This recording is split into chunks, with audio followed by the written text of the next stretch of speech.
Alhamdulillahirabbil alamin. Nahmaduhu wa nasta'inuhu wa nastaghfiruh. Wa na'udzu billahi min syururi anfusina wa min sayyiati a'malina. May yahdihillahu fala mudilla lahu wa may yudlilhu fala hadiya lahu. Asyhadu an la ilaha illallah wahdahu la syarika lahu wa asyhadu anna Muhammadan abduhu wa rasuluh. Allahumma salli wa sallim wa barik ala sayyidina Muhammad wa ala alihi wa sahbihi wa man tabi'ahum bi ihsani ila yaumiddin. Amma ba'd.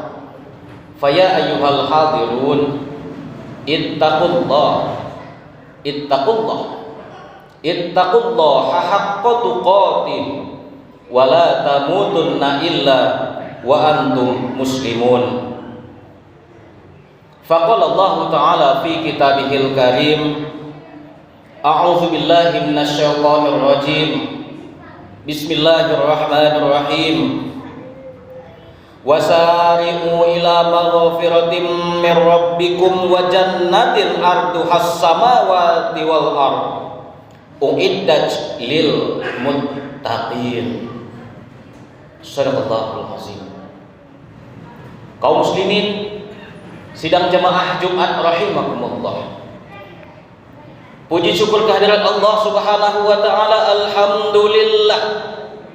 Kalimat inilah yang senantiasa kita ucapkan kepada Allah Subhanahu wa taala di pagi harinya, di siang harinya, di sore harinya, dan bahkan di malam harinya. Kalimat inilah yang kita ucapkan menandakan rasa syukur kita kepada Allah Subhanahu wa taala. Alhamdulillahirabbil alamin.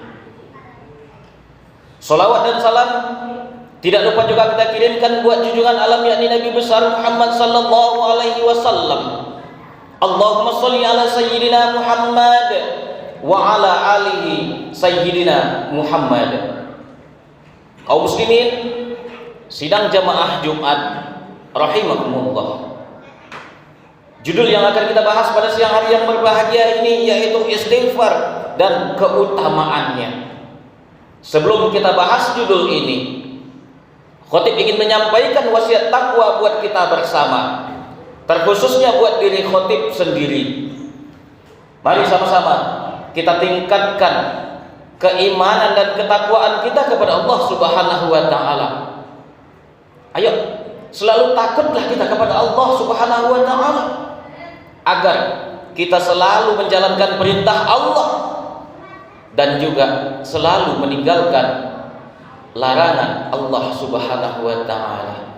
Mudah-mudahan kita semua yang ada di sini menjadi hamba yang bertakwa. Amin ya rabbal alamin. Saudaraku yang dirahmati Allah Subhanahu wa taala, ada sebuah hadis dari baginda Rasul sallallahu alaihi wasallam yang berbunyi, kullu bani adam khata'un wa khairul khata'in at-tawwabin. Rasulullah sudah tahu seperti apanya kita. Rasulullah sudah tahu bagaimana kehidupan kita di alam semesta ini. Apa kata Rasulullah? Kullu bani Adam, setiap anak cucu Adam. Kitalah anak cucu Adam yang dimaksud oleh baginda Rasul sallallahu alaihi wasallam, khata'un, berdosa. Kita semuanya berdosa. Tidak ada satu manusia pun lepas dari yang namanya dosa. Tidak ada satu manusia pun yang tidak pernah mengerjakan dosa. Inilah kita. Wa khairul khata'in at-tawwabin. Sebaik-baik orang yang berdosa adalah orang yang bertaubat, kata baginda Rasul. Wa khairul khata'in at-tawwabun. Bertaubat, inilah orang-orang yang terbaik, kata baginda Rasul sallallahu alaihi wasallam. Dari pagi kita sudah berdosa.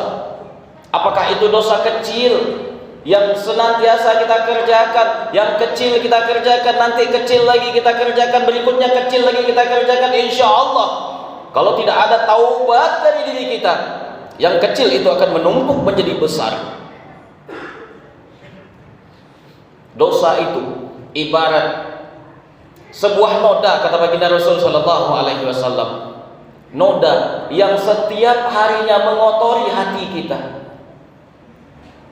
Kalaulah dosa itu setiap hari kita tumpuk, setiap hari kita kerjakan, menipu kita buat, membohongi orang lain kita kerjakan, menzolimi orang lain selalu kita laksanakan. Akhirnya apa? Noda dari yang kecil tadi, dia akan menutupi hati kita. Kalau seandainya hati kita sudah tertutupi oleh noda dosa yang tadi, maka Allah akan tutup, akan kunci hati kita. Khatamallahu ala qulubihim. Allah akan kunci hati kita. Kalau sudah terkunci hati kita, kalau sudah tertutup hati kita, hanya hidayah yang bisa merubah kita. Saudaraku yang dimuliakan Allah Subhanahu wa taala, inilah kehidupan kita, realita di dalam kehidupan kita di alam semesta ini. Kalaulah di dalam menjalani kehidupan ini tidak kita barengi dengan istighfar, ampunan kita, minta ampun kita kepada Allah Subhanahu wa taala, maka kehidupan kita akan menjadi suram. Kehidupan kita akan menjadi gelap. Kenapa? Hati kita sudah tertumpuk oleh dosa. Akhirnya kehidupan kita, perbuatan kita, tingkah laku kita akan mencerminkan orang yang senantiasa melakukan kezaliman dan jauh dari jalan petunjuknya Allah. Kalimat istighfar adalah kalimat yang ringan di lidah, namun berat di hadapan Allah Subhanahu wa taala. Apa salahnya sambil di jalan kita istighfar? Dimanapun posisi kita lagi duduk, kita beristighfar, insya Allah Allah akan timbulkan kasih sayangnya kepada kita. Coba kita lihat lagi, kenapa kita harus beristighfar? Kenapa kita harus minta ampun kepada Allah Subhanahu wa taala? Kenapa? Istighfar itu akan menghapus dosa-dosa yang telah kita perbuat. Coba kita lihat, ada beberapa dampak dari dosa yang kita kerjakan. Yang pertama yaitu akan mengotori hati. Hati kita akan kotor. Kalaulah hati sudah kotor, petunjuk apapun itu tidak akan pernah masuk di dalam diri kita.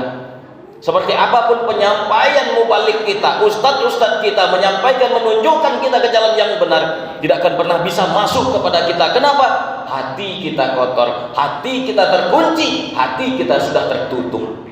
Ini yang pertama, dampak dari dosa tersebut. Yang kedua, yaitu dosa akan membuat hamba jauh dari Allah Subhanahu wa taala. Kita tidak akan pernah dekat dengan Allah Subhanahu wa taala. Coba kita bayangkan, kalaulah kita jauh dari Allah, kita tidak dekat dengan Allah, apakah permohonan kita dikabulkan oleh Allah atau tidak? Harapan kita dikabulkan oleh Allah ataupun tidak? Kita sendiri yang akan jawab dari pertanyaan ini. Ini yang kedua. Yang ketiga, yaitu dosa akan membuat doa tidak dikabulkan oleh Allah. Doa kita terhijab, doa kita tidak akan terangkat sampai kepada Allah Subhanahu wa taala kalaulah dosa setiap hari kita kerjakan. Kenapa kita enggan meminta ampun kepada Allah? Kenapa kita sulit sekali minta ampun kepada Allah, padahal Allah Maha Pengampun? Allah itu tidak pernah bosan-bosan menerima ampunan yang kita mintakan kepadanya. Namun kitalah yang selalu bosan meminta ampun kepada Allah. Kita jarang sekali membasahi lisan kita dengan permohonan ampun kepada Allah Subhanahu wa taala. Padahal saudaraku yang dimuliakan Allah Subhanahu wa taala, kalaulah kalimat ini kita jadikan rutinitas di dalam kehidupan kita, insya Allah apapun permintaan kita, insya Allah Allah akan kabulkan. Ada suatu cerita di zaman Khalifah Ahmad bin Hanbal. Suatu saat Khalifah Ahmad bin Hanbal, Imam Ahmad bin Hanbal ingin pergi ke sebuah kota.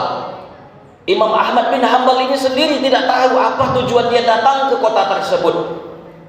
Setelah lama di perjalanan, dia istirahat, sholat, sholat asar waktu itu di sebuah masjid.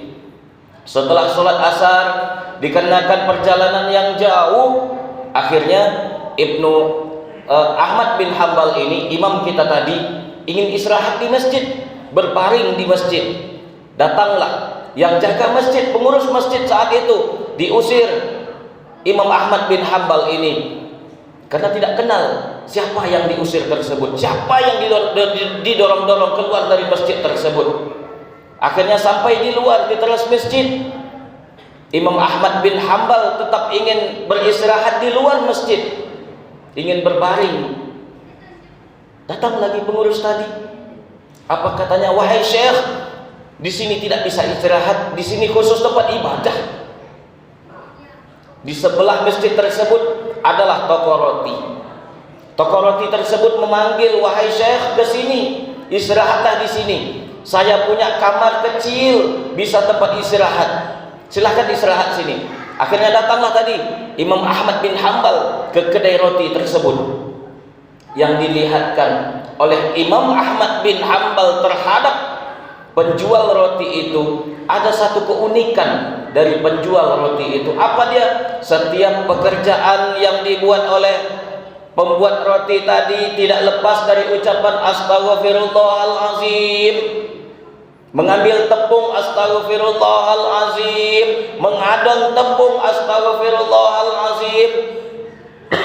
Inilah yang dilakukan oleh pembuat roti tadi. Lalu Imam Ahmad bin Hambal bertanya, wahai Tuan, sudah berapa lama Tuan mengamalkan kalimat istighfar yang Tuan baca tersebut? Lalu kata penjual roti, wahai Syekh, sesungguhnya demi Allah tidak ada kalimat lain yang saya ucapkan di lisan saya kecuali seseorang mengajak saya bicara. Hanya kalimat istighfar inilah yang senantiasa saya keluarkan dari lisan saya, karena saya takut dengan Allah. Lebih kurang 5 tahun saya mengamalkan ini, Syekh. Lalu Imam Ahmad bin Hambal bertanya, apa yang engkau dapatkan dari istighfarmu itu? Dijawab, demi Allah, Syekh, tidak ada satupun yang saya inginkan, yang saya mintakan kepada Allah tidak Allah kabulkan. Semua yang saya minta Allah kabulkan. Saya minta anak yang soleh dikabulkan, saya minta anak penghafal Al-Quran dikabulkan oleh Allah. Cuman satu yang belum dikabulkan oleh Allah. Apa dia? Kata Imam Ahmad bin Hambal, saya sudah lama mendengar nama imam besar saat ini. Saya ingin bertemu dengan Imam Ahmad bin Hambal. Masya Allah, coba kita lihat, Allah datangkan Imam Ahmad bin Hambal untuk ketemu tukang roti tadi. Kenapa? Kena istighfarnya tukang roti tadi. Allah perjalankan Imam Ahmad bin Hambal sampai datang ke toko roti tadi. Kenapa? Istighfar dan permohonan yang si tukang roti tadi untuk bertemu dengan Imam Ahmad bin Hambal. Lalu bagaimana dengan istighfar yang kita ucapkan hari ini? Sudahkah mendatangkan manfaat yang besar buat kita? Kalau belum, berarti kalimat itu belum maksimal kita ucapkan. Saudaraku yang dimuliakan Allah Subhanahu wa taala, coba kita lihat lagi apa manfaat dari istighfar yang senantiasa kita ucapkan itu. Kita akan bahas 3 aja manfaat dari istighfar. Yang pertama yaitu akan dihapus dosa-dosa orang yang beristighfar. Pasti permohonan ampun kita Allah akan kabulkan. Artinya ketika kita minta diampunkan dosanya, Allah akan ampunkan. Ketika kita mintakan rezeki yang banyak, Allah akan kabulkan. Kenapa? Karena kita sering beristighfar kepada Allah, dosa kita akan Allah ampunkan. Ini yang pertama. Yang kedua yaitu akan dicukupkan rezeki buat kita. Wa may yattaqillaha yaj'al lahu makhraja wa yarzuqhu min haitsu la yahtasib. Ini janji Allah kepada kita. Pasti janji Allah. Allah tidak akan pernah mungkir janjinya. Yang biasa mungkir janji itu adalah manusia. Jadi yakinlah janji Allah pasti akan sampai kepada kita. Ini yang kedua, hikmah atau manfaat dari istighfar setiap hari kita ucapkan itu. Yang ketiga yaitu akan diangkat azab dari orang-orang yang senantiasa beristighfar. Jelas saudaraku yang dimuliakan Allah Subhanahu wa taala. Nanti coba kita lihat di dalam surat Al-Anfal ayat 33. Coba lihat itu. Jelas di sana Allah akan angkat musibah, azab, wabah dari orang yang senantiasa beristighfar. Saudaraku yang dimuliakan Allah Subhanahu wa taala, kita cermin hingga hari ini, kita jadikan potret hingga detik ini. Kenapa virus corona sudah hampir 2 tahun masih ada di muka bumi? Pertanyaan yang besar buat kita. Kenapa virus corona hingga detik ini masih ada di permukaan bumi? Kenapa? Padahal janji Allah tadi jelas, orang yang beristighfar Allah akan jauhkan dari azab, dari musibah, dari wabah. Virus corona adalah musibah, virus corona adalah wabah. Kenapa masih ada? Jawabannya satu, berarti kurangnya istighfar kita di muka bumi ini. Berbanyaklah istighfar.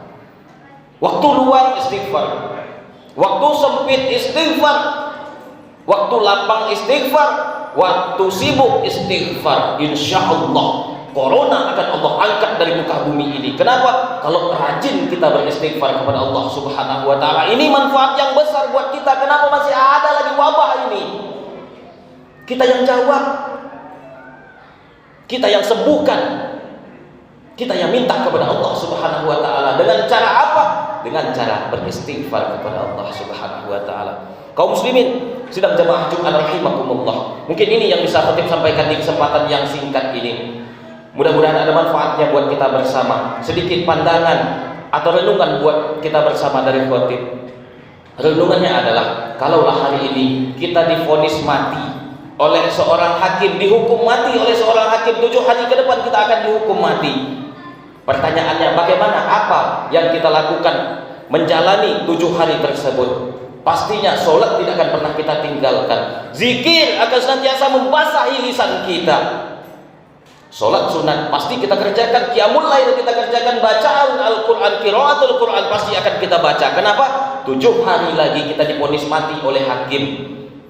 Tetapi terbayang tak kita, wahai saudaraku yang dimuliakan Allah Subhanahu wa taala, kita semua sudah divonis mati oleh Allah Subhanahu wa taala. Kullu nafsin za'iqatul maut.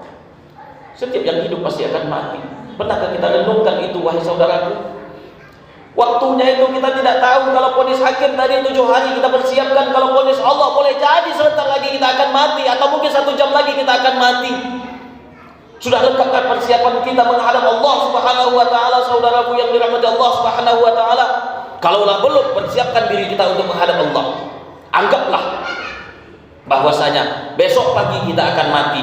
Jadi jadikanlah kehidupan kita menjelang esok pagi itu adalah kehidupan yang bermanfaat buat diri kita, buat keluarga kita, buat orang lain. Inilah renungan. Ayo sama-sama kita renungkan bahwasanya kita itu akan mati. Cuma menunggu waktu, kapan waktu itu akan datang kepada kita semua. Fa'tabiru ya ulil absar la'allakum tuflihun.